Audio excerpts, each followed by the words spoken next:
Hi everyone, and welcome to Chatty AF, the Anime Feminist podcast. My name's Amelia, I'm the editor-in-chief of Anime Feminist, and I'm joined today by Peter Phobian, Valerie Complex, and Brian Rue. If you guys would like to introduce yourselves. I'm Peter Phobian. I'm an associate feature editor at Crunchyroll and a contributor editor at Anime Feminist. Hi, my name is Valerie Complex, and I do a lot of writing about anime and movies and film. I have a Rotten Tomatoes page, or you can check me out on Twitter at Valerie Complex. Hi, I'm Brian Rue. I do some writing about Japanese animation and film. I wrote the book Stray Dog of Anime, the films of Mamoru Oshii. He directed the first Ghost in the Shell film, so I think that's probably why I'm here and why we're going to be talking about this. Has some qualifications. Yes. Yeah. We're really happy to have both of you on. You're actually our first guests on Chatty AF. We've never had guests before, so this is quite exciting. And today we're talking about Ghost in the Shell. Not a big surprise there. There will be spoilers for the entire franchise, but we're only going to be talking about the manga and anime versions, that is the films and TV series, but not the Hollywood remake. So we're recording this actually before the remake's been released in our respective countries. So we will not be covering that at all today.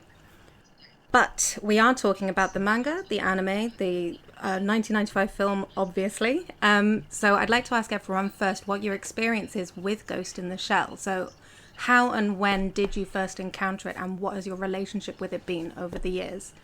So we'll start with Valerie. It was one of the first animes that I watched. I was introduced to anime as a kid. I was around 10 years old. And somebody was like, here, watch La Blue Girl and Akira and Ghost in the Shell. And I was like, what is all of this stuff?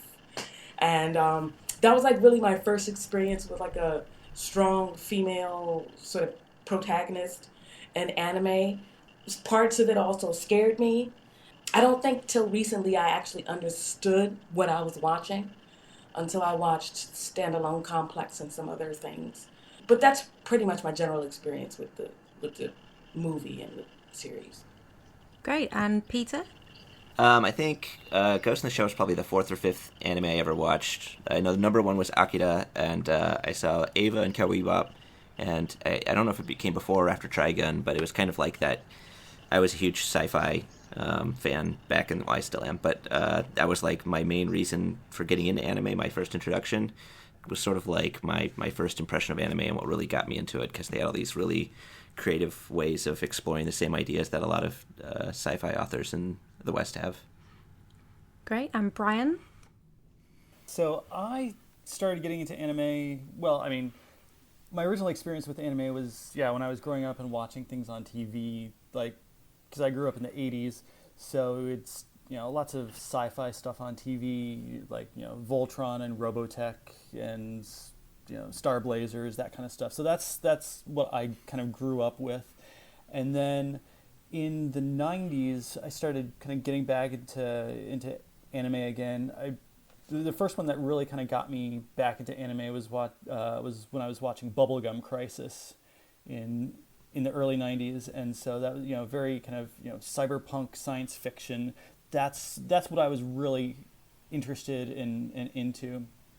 And so it was kind of just a seemingly logical progression from there to watching stuff like Ghost in the Shell, which I don't remember when I first saw it. It probably would have been 96 or 97 when I would have rented a videotape of it, and I thought it was okay at first, but it wasn't until I didn't really, I think, appreciate it on first viewing, but then when I went back and rewatched it, and especially in a subtitled version, I could really get more out of it, and so that's where I started in watching that film, and then kind of keeping up with Ghost in the Shell as it's progressed through the TV series and through the second film and so on.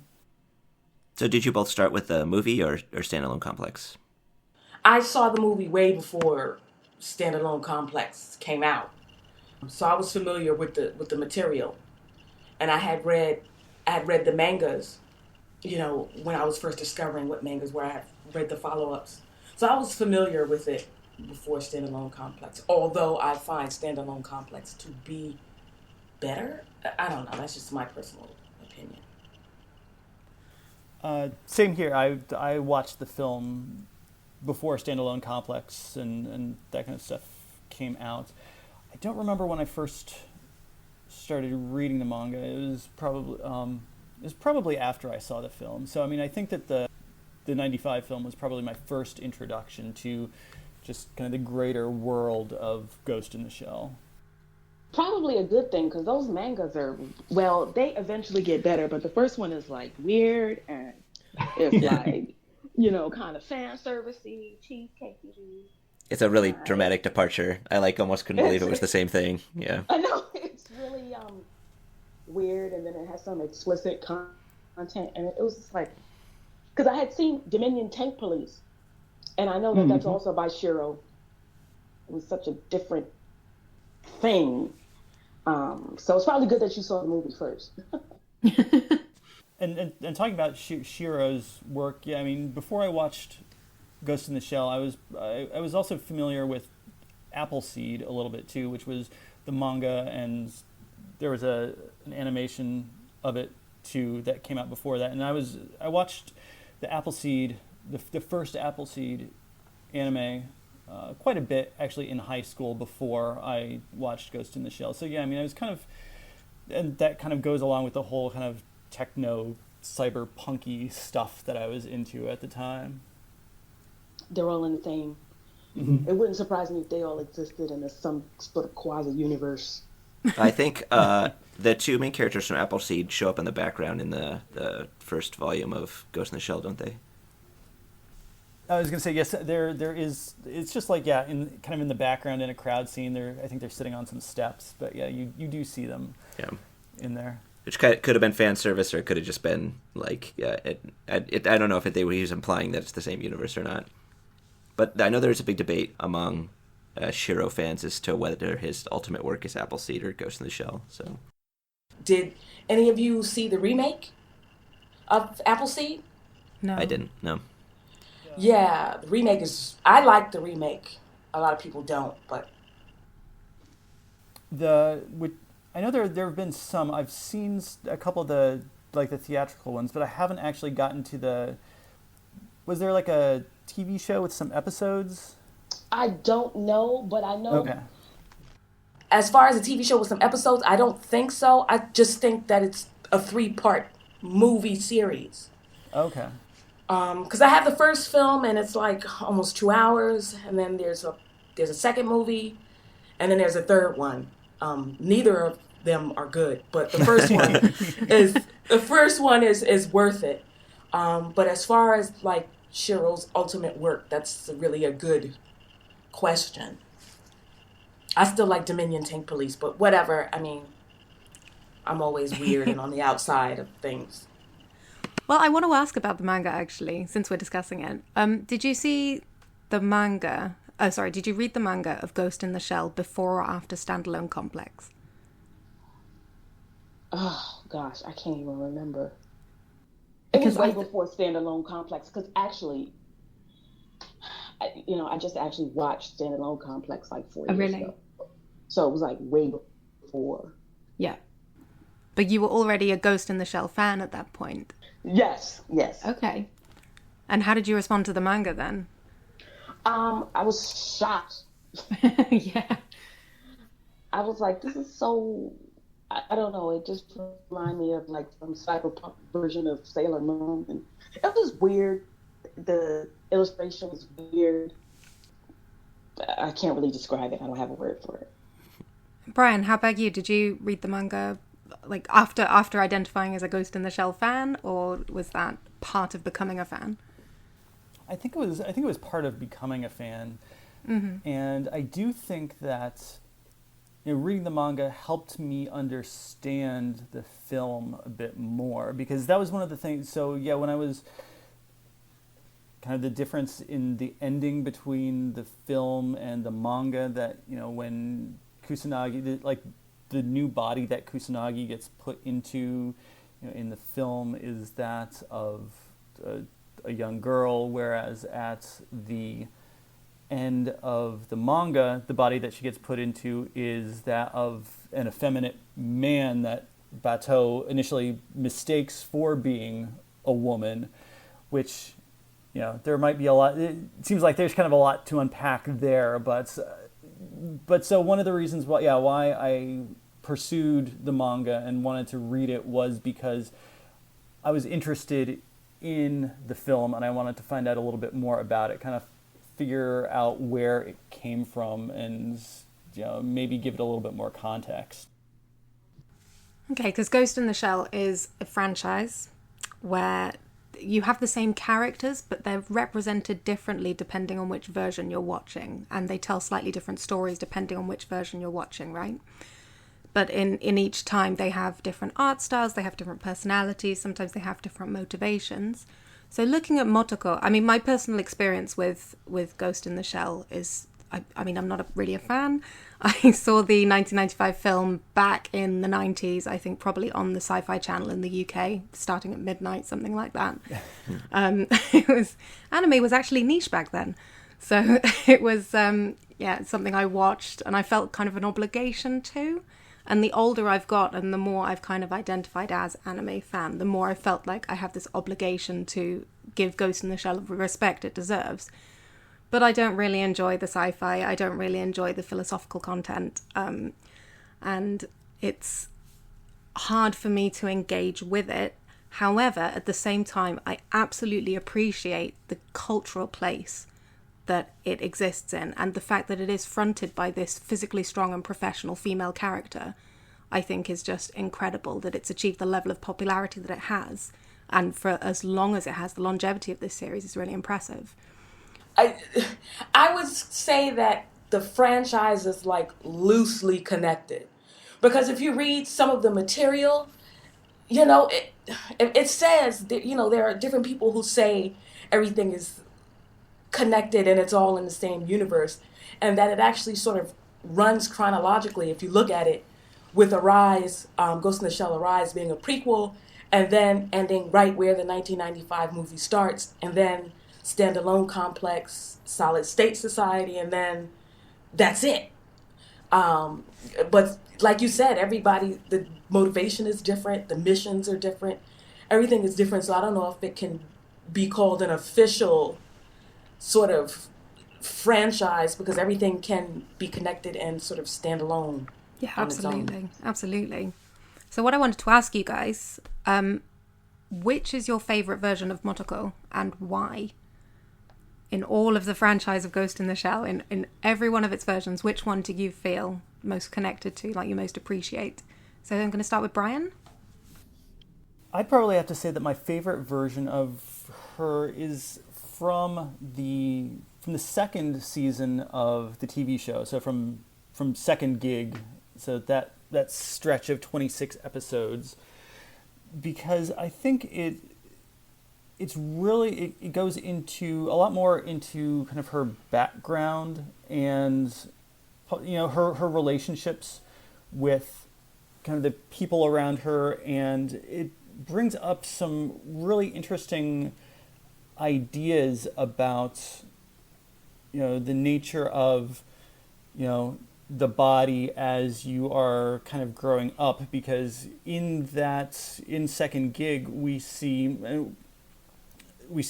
her as a young girl who she's in some sort of disaster, I think a plane crash of some sort, and she gets this kind of experimental surgery, and that's how she's put into this cyborg body, and then it kind of deals with her a little bit growing up and adjusting to this body, which is, I think, a really interesting thing to think about, especially from kind of a science fiction kind of extrapolating idea of things that people might honestly have to deal with, think through and deal with philosophically in the future, that we might have to deal with young people who have who are kept alive through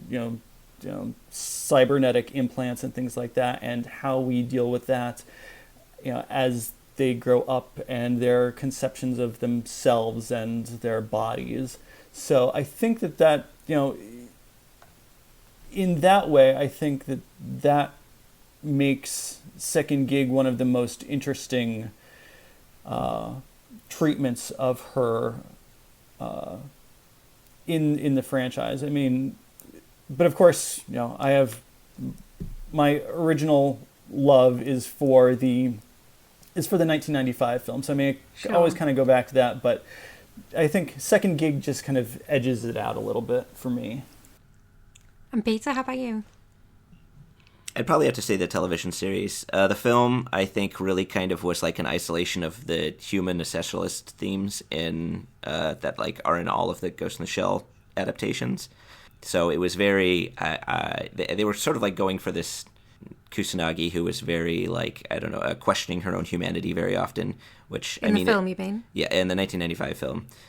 So that was, that was fascinating, but it makes it hard to connect with the character because the character is like in the process of questioning her own humanity. She's kind of like pulling a Dr. Manhattan in the movie where she's not, you wonder whether or not she is still a human. Then in the manga, she kind of gets goofy a lot, actually. There's a lot of jokes in the manga. Yeah, she does, doesn't she? Yeah, like where she says she's going to have to directly connect to one of their advisors' brains to give him some information about a case, and instead she just makes him punch himself in the face. I like police procedurals as well, right? But so I think like the anime kind of prolonged her as just a member of Section 9. And also I think I also enjoy her position as sort of like the leader of Section 9, the one that like all the other, I don't know if they call them agents, I guess, kind of respect, look up to, and follow. I guess that's the experience that with the character that I most enjoyed. Second Gig does some interesting stuff too. My first impression was, I watched Standalone before Second Gig, so I'd probably say Standalone, but I don't know if I could, I'm not sure which one I would really say if I had like freshly watched both series. I'm going to go with Standalone, probably, yeah. It's okay, you don't have to make a choice, it's fine. Okay. And Valerie, how about you? I think I like her progression through Standalone Complex. I just think her look is a little bit more visually pleasing. The animation is really great by Production IG. They did a really good job with creating the sort of world. And I just like her look and how she sort of matures from the first to the Second Gig. And I really like the themes, the sort of relevant themes that are in both seasons of Standalone Complex, with the first one dealing with, the medical companies and the micro machines, and then the second one dealing with refugees and things that are sort of relevant right now. And that's why I think Standalone Complex will always have a special place in my heart, even though I think the uniqueness of Ghost in the Shell Innocence, which nobody brought up yet, I think it sits in the back of my mind as something that's very interesting in dealing with children and childlike cyber bodies and stuff like that. So I'd say, Ghost in the Shell, Standalone Complex, and then Innocence. Yeah, the movies were very kind of like philosophical, high-minded science fiction, whereas the TV series sort of covered more societal discussions. So I think those are probably an easier point, or something that's like easier to see the themes in real life with. Right. And the thing about Innocence is that it's really not for everybody. I don't think it's for the average anime fan either, because I was sitting there watching it, and I actually went to movie theaters to see it. All the philosophical mumbo jumbo made me want to jump out of a window. I was like, I can't understand this. Yeah, it had a lot. It's like nobody talks like that. Where all of them, it's like the only reason you're able to quote that many philosophers is because you have like external memory hooked up to your brain. They're like quoting like Buddha and Plato, and just like in casual conversations to try to like. I don't even know what points they're trying to make a lot of the time, but it's kind of hard to engage with a conversation like that. Yeah, it's really weird the direction they went. I think Innocence is kind of a contentious point amongst the fan base because it was really. Even visually and like the part of the story they cover, it's very not like the rest of Ghost in the Shell, except maybe the manga. What do you think of Innocence, Brian? I haven't really brought up Innocence yet, just because it is so dense. I think that there's a lot to talk about. It's interesting, thinking about Kusanagi in the context of Innocence, because she doesn't really, you don't really see her that much. Only at she's kind of omnipresent throughout, but you don't really know that kind of until the very end, when she shows up sort of in this kind of possessed, in a separate body that she is kind of possessed.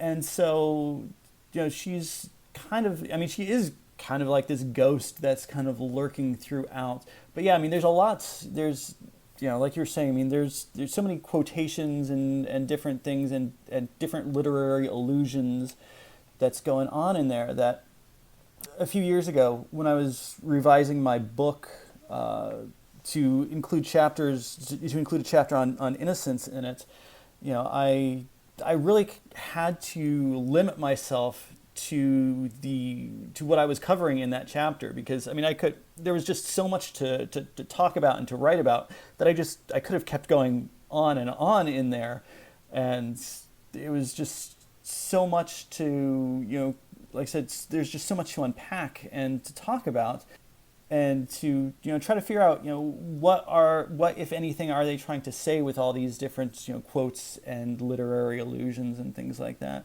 So all of the Ghost in the Shell franchise, Innocence is kind of might be my favorite in that way, but if we're talking about talking about Motoko and how she kind of interacts with things, I think that then Innocence falls down a few places if that's the criteria that we're applying. Also, with the major reveals, especially with Innocence, with the major reveal, it's like, what? Did we need that sort of existential conversation while we just stare at a marionette? Like, it was just weird. Especially when Motoko comes into the picture, and then she, has the big reveal. I was kind of like, well, it would have been nice if they would have just examined that. And I guess since we're doing spoilers, the big reveal in Innocence is that one of the companies, Locus Solus, I think it's called, is kidnapping. It has hired the Yakuza, young girls, and duplicate their ghost and put them into the bodies of genoids or gynoids or whatever, which are like female sex robots, which is pretty disgusting, but fascinating to examine in this cyberpunk world. And they just went left with it. So it is. I agree with you, Brian. It's pretty disappointing, and it's a step down. Yeah, I'd like to. Sorry, I'd like to look at this actually, because I think that the way they represent sexuality in this world is absolutely fascinating. Because, like you said, they do have these kind of sex robots, but at the same time, Motoko's character is actually presented as being a queer woman, and at the same time, that's presented in the most male-gazy way possible in the manga. So, Valerie, how do you feel about that representation of her? The manga depiction is just sort of bad. It's really bad, but it's also really shocking with the way that they went about it. It was, the panels, I'm thinking about the panels now, and I'm kind of getting the willies. But those the 4 pages. Yes, it was like 4 long pages, and it was like treated as a joke. It just was not, like you said, it was done from the male gaze, but I think they handled it a lot better in Standalone Complex, where you don't necessarily see, you don't have to see, tits and ass to know if someone is queer, and the way that they sort of deal with it in Standalone Complex is a lot better. They didn't have to be explicit about her being someone who may participate in menage a trois and likes women and likes men and likes to talk about her period. Like it's I just think that they went like a better sort of way with that, even though, her outfits weren't always to be desirable. I think that the representation was done fairly well.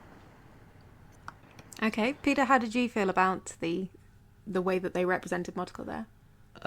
Well, God, the manga was really bizarre. I think, I remember there was a really long aside where she was talking to this other girl, and I guess the girl was technically a nurse and she was in for maintenance, but it was kind of like they were, I don't know if they were supposed to be flirting or something, but I remember Shirow put a lot of like cliff notes or just like little like stuff on the bottom. Or maybe it was the editor, whoever translated it. I'm not sure, because Shirow does that a lot in the manga.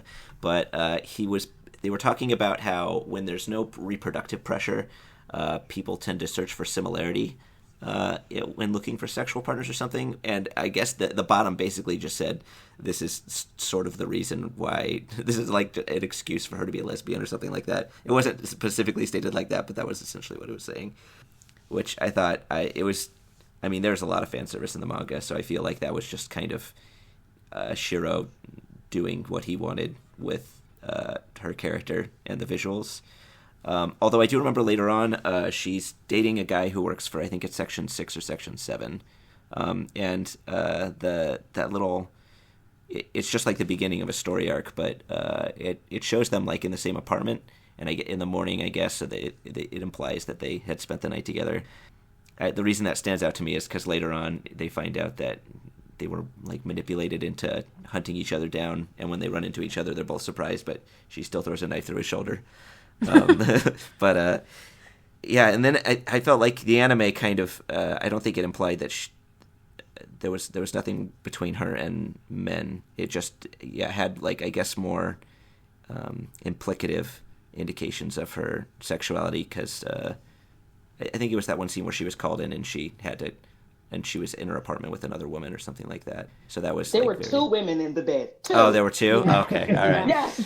So I guess, it wasn't 4 full color pages of an orgy on a boat, so I can't say, I guess I gotta say the representation is probably more tasteful. Yeah, but it's interesting the directions that they took it. I'd say the manga probably did it the worst, because that was just, that was basically porn, so... Brian, how about you? I'm thinking about those 4 pages. They make an impact, don't they? yeah, they do. Well, I was thinking about them particularly because I think in the new edition that just came out over here in English, that those 4 pages are omitted. Yep. Which, I'm trying to figure out if that's a good thing or not, because on the one hand, they're really kind of, it's very kind of, very cheesecakey, very not really necessary, but at the same time, without those, there is that kind of aspect of Kusanagi's personality and her sexuality that's kind of obscured. That if you were picking up, that version of Ghost in the Shell, and somebody was reading that for the first time, they might, not necessarily, pick up on, certain aspects of her character without that, So, and I believe that because that's what Shirow wanted, that is, that was what he thought that their, deluxe edition should be. That was his vision of what the manga should be like now. So, and that's another question. So, if something like that is being removed at the behest of the creator, what exactly does that mean for the characters? I do kind of like the nods, to her relationships in standalone complex, when she's in the apartment and you do see, that there are, that she's in there with other women, and you do kind of get that aspect of her, what she does when she is off duty. I think that's something that, certainly could have been, explored fairly interestingly, but, that they decided against. For whatever reason. Yeah, because I heard the reason for the four panels being just the 4 pages of manga being just women was that he didn't want to draw some guy's butt. That was the reasoning behind it. I remember I hear something about that too. Or he said he didn't like drawing guys' butts. That was it. Yeah. So, good decision on his part. It's part of the law, isn't it, that her body is that of a sex bot, basically. Isn't it? Do they... I don't know if they say that. This is what I heard. There's this amazing series about kind of the body of women in Ghost in the Shell on, I think it's womenwriteaboutcomics.com by Claire Napier. She's just written this whole series and it's absolutely fascinating. And at one point she mentions that it's an established part of the mythology that Motoko's body is kind of a fairly common replicated body that's used for sex robots. But that's a secondhand source, obviously. I haven't consumed a lot of Ghost in the Shell myself, so I was hoping you guys could correct me. I think it depends on which thing you're going for. I don't remember reading anything about that in the manga. I know in Innocence they say that that's for bots that don't typically have human ghosts in them. They usually don't put in sexual organs, but in this case they did since they were recreational, quote unquote. In both, I think, in the manga, Arise and the first anime, I think they keep going over how all of like her software and her hardware and even her memories are basically possessions of the government because normal robots can't do a lot of the things that she can do, like rip a wall in half. So she's basically got a military grade cyber body. So I don't think it couldn't be a sex bot and a military cyber body. Hopefully not. But that was a big theme in the movie too. They basically said like if she ever quits Section 9, and I think they mentioned this in the manga and the standalone complex as well, they would be able to basically repossess her body, take away all of the classified memories that she had regarding just all of her work, and take away a lot of the parts of her cyber brain that allowed her to do like various kinds of e-hacking and external memory and that kind of thing. So I don't. If it was mentioned with that, I don't know if that could just be considered a continuity error, since like so much that she has is obviously military equipment. So okay. I don't see how she could also be a sex bot. No, that makes perfect sense. Yeah, I can't think of a particular part of anything in the franchise that specifically talks about her body as being kind of a sex bot body. I mean, I could just be completely misremembering and overlooking something. The only thing that I can think of that might be kind of close to that is in the 1995 movie, where it's that kind of long sequence where it's wordless and we see her kind of riding down the canals and she's looking at various things and various people, and we see her looking at a woman who is seated in a building kind of across the way that looks very much like her. And so maybe we get this idea that at least from a very kind of superficial point of view, that her body might look like other kind of mass market bodies that are out there. But I mean, of course, she would have like Peter was saying. I mean, definitely military upgrades and things like that you wouldn't have on your average cyborg body that would be out that you could purchase regularly. But yeah, I don't know about about that aspect of her body. There's nothing specific that I can remember watching or reading. There is absolutely a chance that I misread or I've misremembered and that I'm misrepresenting Claire Napier horribly at the moment. So Claire, I'm sorry if you're listening. I mean, it's not hard to like make that just bit like her sort of figure and body design, like especially, I mean, well, his art style just kind of draws these impossible female anatomies, but later on you kind of have to question the utility of some of the, like, assuming it was a military body, it might not have been. that's kind of what I wanted to ask, because I mean, from a feminist perspective, that is, really interesting. The idea that her body and her memories, her body and her mind are completely owned by the government, but at the same time, the body they've selected for her is one that, like you say, you question the utility. Like her breasts, for example, they do stick out a lot. They've got really obvious nipples on them. Like that's not something that you need for military purposes. It's also not something you need for reproductive purposes because she can't reproduce. They mention this. Mm-hmm. So what purpose does it serve? And the fact that her body is kind of constructed presumably by men, because I can't think of another reason why it would be there other than male gaze. But it's also owned by the government. I just think that's really fascinating. I don't remember where tons of different things about Ghost in the Shell, but I guess she can't reproduce, but I know she has her period. I think she mentioned that in the movie, but that might have been a joke. I think that was a joke. That may have been. I was going to say it may have been. I was Yeah. going to say that could have been a joke as well. Yeah. I think a lot of it has to do with just general, anime in general, just drawing women like that. I mean, look at the outfit that she wears throughout the first season of Standalone Complex. Yes. Yeah. With like a bomber jacket over buildings, and she's like, doing parkour and this leotard. It is ridiculous. But I think what I do remember actually reading somewhere was that because Motoko was one of the first people to get a cybernetic body, Mm-hmm. that they thought her body and her ghost was more prepared for the upgrades, because she had even other people don't have.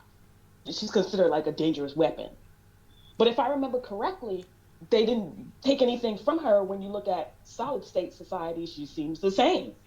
Solid state society is kind of hard. I remember watching it a long time ago because I thought it was a separate movie until I found out it was a part of the Standalone Complex series. So a little bit about that I have a hard time remembering. But from what I understand, she's still very dangerous with the way they left it off. So. But then you go to Arise, and her body is not as mature. So she's given a much younger body in Arise, isn't she?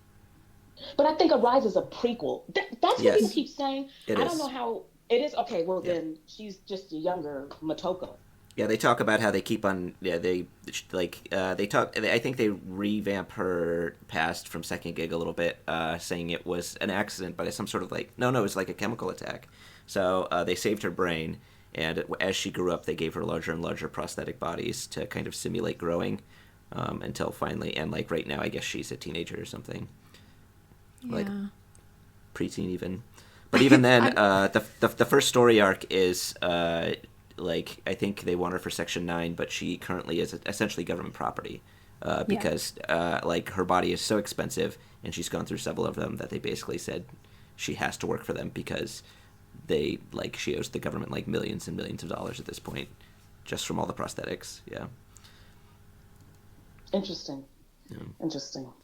I didn't think about that before because when I think, I'm sorry, I'm jumping ahead, but when I think about the movie has a lot of Arise details, from the costumes to how they take her brain and sort of make this body.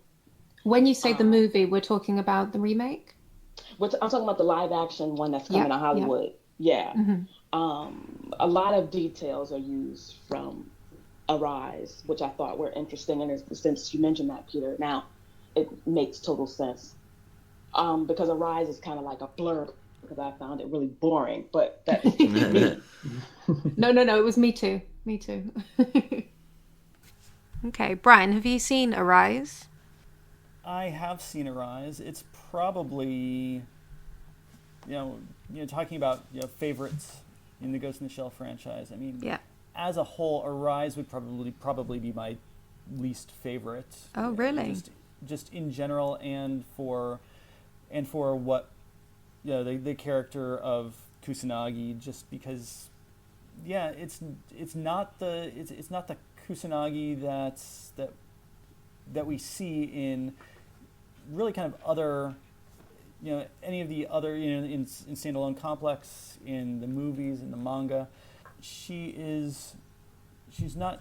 I mean, and this could just be, because it's, kind of supposed to take place earlier, supposed to be kind of, a prequel, but she does seem, even though we see her commanding Section 9, she makes a lot more mistakes. She doesn't, she's a lot more immature, which, again, kind of makes sense, but, I just don't like that representation in Arise as much as some of the others, and also talking about kind of our maybe our least favorite aspects of Ghost in the Shell.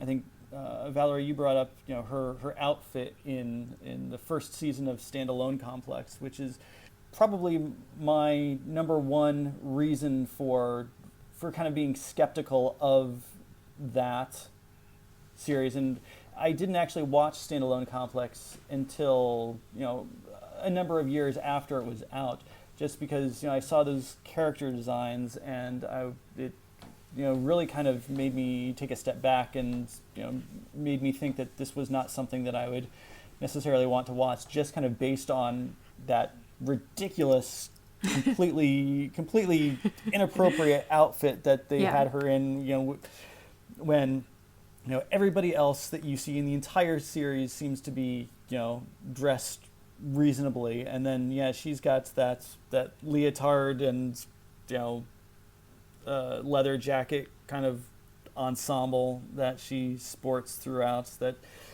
seems rather impractical. Understatement. It's bad. I do think the part about the Major being very kind of like unflappable. She's kind of like a Batman, I guess, is kind of iconic to her character. Like, the reason everyone trusts her so much is because she always has like a level head and is prepared and is very capable. And I personally enjoy Rise. I don't know if I'd say it's my favorite or anything, but I do think that it presents a very different Major. Especially, like, one thing that stood out to me is in, like, the first story arc, somebody hacks her into her cyber brain, and, like, they're, like, it's so that she can't see certain things. Or, they actually rewrite part of her memory. And I don't think that happens in any other Ghost in the Shell pretty much ever. She never gets hacked by anyone else. It's always her hacking into someone else, which is actually a pretty strong statement for that series because it's so prevalent. Like, she typically does it to win fights a lot. Like, as I said, she made that guy hit himself. But there's also hacking is sort of portrayed as this very dangerous thing that can happen to people because, especially like in the first movie, you have that garbage truck guy who was sort of tricked into remote hacking this secretary for this very important government, chief, statesman, something like that. And they did it by making him think that he was trying to hack into his estranged wife's brain because he thought that she was cheating on him, but it turned out that he was single, he didn't have a wife or a kid, and they had just like created this scenario in his brain where he would be doing all this, and to motivate him to do this that just didn't exist. And they said this is like what they did to your memory, and unfortunately there's no technology where we can restore your normal memories. So, like, in a world where that is such a present danger, I think that's kind of it says a lot about the Major that she, until Arise, was basically immune to that. She was so good at what she did that no one could touch her in that way. Right. I mean, outside of the first two movies, she seems pretty invincible. Like you said, like Batman. Without the prep time, she can just leap buildings and just sort of do, and just sort of do things. And I think Arise shows her as, someone who's a little bit more inexperienced and more vulnerable, which I think is great. It just, the execution just wasn't the look of Motoko, and I like that young, youthful look. And I noticed that when a lot of people reference Ghost in the Shell, they reference the Major from Standalone Complex, but forget about how she looks in Arise and some of the others. I just think Arise, just the execution was ugh. I guess that is kind of dipping into a very current theme in anime where we have moe art styles, which are drawing women to appear like younger and younger. And like a lot of series that focuses on teenage, high school age girls, that this new rendition has everybody essentially looking the same, but the Major looks like a preteen to teenage girl. But Bato looks the same. I can't remember what the bearded guy's name is. Looks the same. Ishikawa? Yeah, Ishikawa. So the major is this. I mean, I think that as far as major outfits go, I think the red bike leathers is pretty good. But the fact that they like reduced her age and it didn't appear to happen to anybody else is it says something. It does. And I think when I think of Motoko, I do think of her in the same bracket as kind of action heroines like Ripley from the Alien series. Oh, yeah. Or like Imperator Furiosa from Mad Max. Mm-hmm. I think that she's in that bracket. And to see her kind of reduced without anyone else being kind of treated similarly to make it truly like a prequel, it does seem odd. We need to wrap up soon. But I just want to touch very briefly on the Hollywood remake coming up. Now, this has been very controversial. I think rightly so. But what I wanted to ask you all was, how could Hollywood have adapted Ghost in the Shell in a way that would retain its mainstream appeal while also being sensitive to the cultural context and the impact of the source material? As far as, kind of positive things that an adaptation could have done, I don't think that, as we see in standalone Complex, we don't necessarily have to definitely adapt all the philosophical concepts of Oshii's films, and I say of Oshii's films, I mean he's basing it on things that are in Shirow's manga as well. So I mean, it's not like Oshii, necessarily imbued all this philosophy. This was stuff that Shirow was talking about as well in his original, but it was just kind of adapted. And without having of course, without having seen it, I don't know how much of that aspect is being retained. So I hope that some of it is some kind of deeper philosophical concepts that I'm not expecting a whole lot from a Hollywood film in this regard, but at least kind of allusions to or gestures at some of these greater concepts of mind and body, and certainly just the aesthetics of everything is I think that in some ways, Shirow's original and Oshii's films take all these different kind of cyberpunk-y aspects, and they put it in in a Japanese or East Asian context very well, and I think that I think a lot of this has to going back to the original source material and kind of extrapolating from it, so that we get things that aren't necessarily just a Hollywood vision of what such a thing would look like. This is we see this and we think it's cool, and we're kind of putting our own spin on it. Maybe going back to some of the original designs and incorporating those a little bit more, and and of course we haven't even really talked about the casting issue, but I think definitely casting an Asian American female in there would certainly have been what they needed to do in order to respect the source material, in order to it would have been a bare minimum, wouldn't it? I would have thought so. But without having seen the film yet, I'm not necessarily sure about how it's going to deal with all these issues. Up until very recently, I'd been saying that I was cautiously optimistic about the film. I don't think I would say that anymore. I hope it's better than I think it's going to be. Wow. So much enthusiasm. I think that's a little low on this, just in general. across Well, the what board. do you think? What do you think about how could Hollywood have remade it in a way that was culturally sensitive, do you think? I guess from what I know of the movie so far, I think pretty much all the things I want or was hoping for have already pretty much. I have evidence to indicate that that's not happening. What would you have wanted? So what would you have wanted? Well, first of all, yes, there's the casting issue. Not just for Kusanagi herself, but for all of Section 9. I think they only had one Japanese actor, where pretty much all of them are Japanese. Yeah, So, Takeshi Kitano's in it, isn't he? yeah, I feel like if they wanted to do this, they should have just maybe made something without using the Ghost in the Shell franchise. But yeah. Called Lucy. That's what I thought. Yeah, oh god, that was such a bad movie too. Well, I don't know why Morgan Freeman signed up for that one, but in addition to that, I would hope that they would have a lot of either the societal or societal commentary, or kind of like the existential or human essentialism discussion within the movie, because those are like the two pillars of Ghost in the Shell almost. And it sounds like it's just going to be a revenge flick. So I have definitely seen a lot of Western cinema. I am a fan of Western cinema as well, that is able to explore these kinds of concepts, but not typically in mainstream action.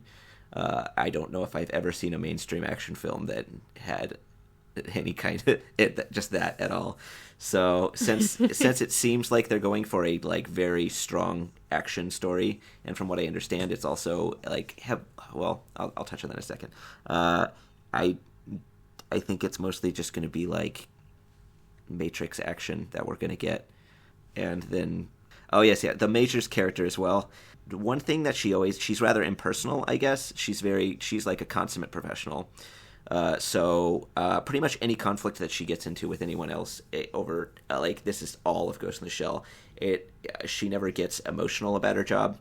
She's very objective, and I just don't see that from any of the promotional material so far. So I don't feel like even in regards to her psychology, the character is going to be in any way similar.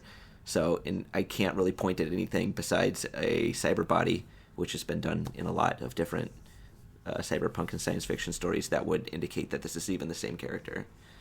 So, pretty much everything I wanted, I don't think I'm going to get. Although I will watch the movie, probably just so that I can justifiably criticize it. I think is the reason that I'm going to watch it. Yes, exactly. There's a chance I may end up seeing it, but specifically to be able to talk about it from a feminist perspective, speak badly about it. Well, if any of you are in New York, let me know, because I could help you see it for free. But see, that's preferable. Yeah, exactly. But okay. Did you want me to say? I Dig right do. in. I want you to come down on one side of the fence. Hit us with everything you got. I went to actually of the film about 2 weeks ago, and they showed us like 20 minutes of footage, and they really gave away way too much about the story, because I was like, wait, what? Like everybody was, they bought their popcorn. People spent $50 on popcorn, and they got 15 minutes. But I thought it was pretty funny. Anyway, I digress. But just like what Peter said, it reminded me of RoboCop. Like it doesn't seem anything like anything outside of your average cyberpunkish revenge story. In this film, I know a female does create her body, but there are some things that are problematic. And the whole existentialism, I don't know if we're going to get that, but one of the film mottos is like, they created me, but they don't control me. I'm coming for them. That's pretty much what she says, and it's kind of like, that's not what I had anticipated.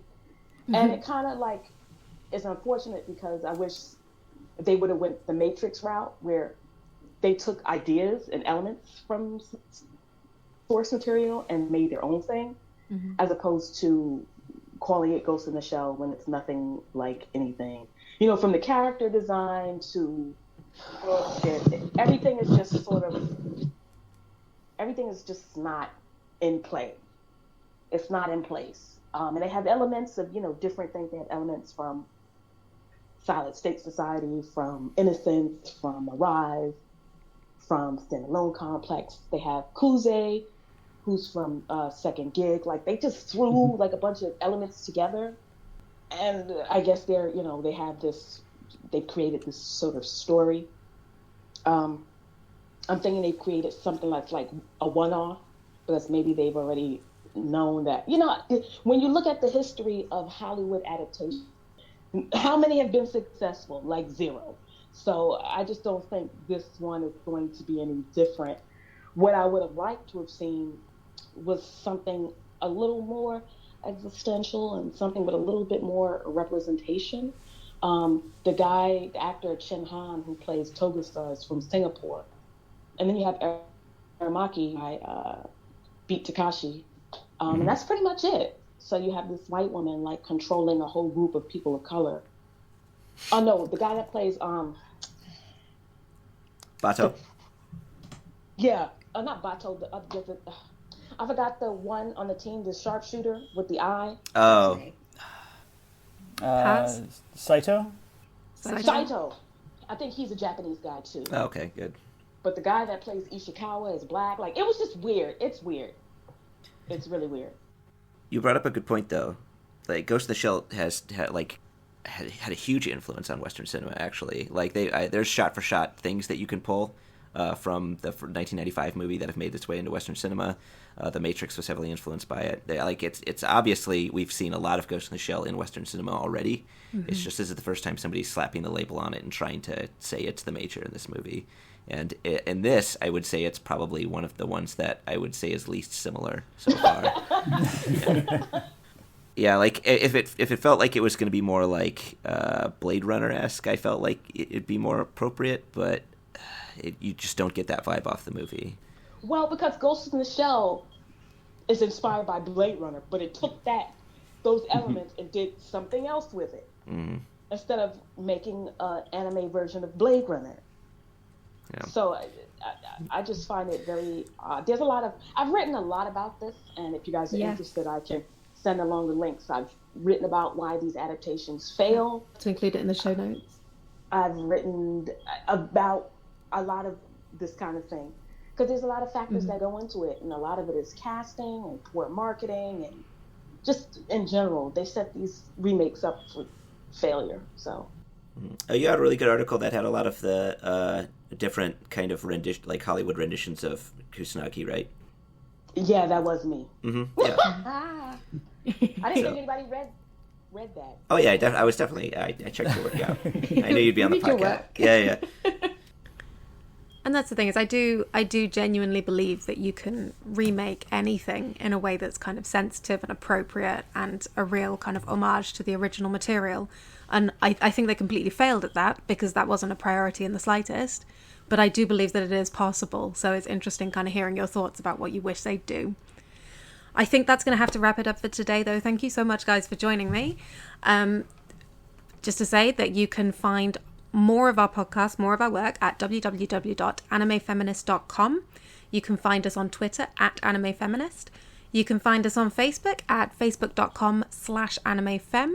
And we do have a Patreon, which is patreon.com/animefeminist. And it's been our priority to pay all of the team from day one. And thanks to the generosity of our patrons, we actually reached $800 before we were 2.5 months old. And that's enough to pay for 4 articles a week. Now, we'd love to be able to make podcasts weekly as well. But we only want to do that once we can pay our editor $15 an hour for their time. Because when you're doing something fortnightly, it's kind of volunteer work. When you're doing it weekly, it is a job, and we want to pay people for jobs that they do. So if you can spare $1 a month to help us to do this, as soon as we hit $900, we will make podcasts weekly. We have so many ideas. We have so many guests that we want to invite. We really have more than enough capability to come up with weekly podcasts, but we don't want to do that until we can pay people fairly for their work. So if you can spare us $1 a month, it really does add up. Please go to patreon.com/animefeminist and help us to continue our work. So thank you so much to Valerie, Brian, and Peter. Please get involved in the comments and let us know what you think.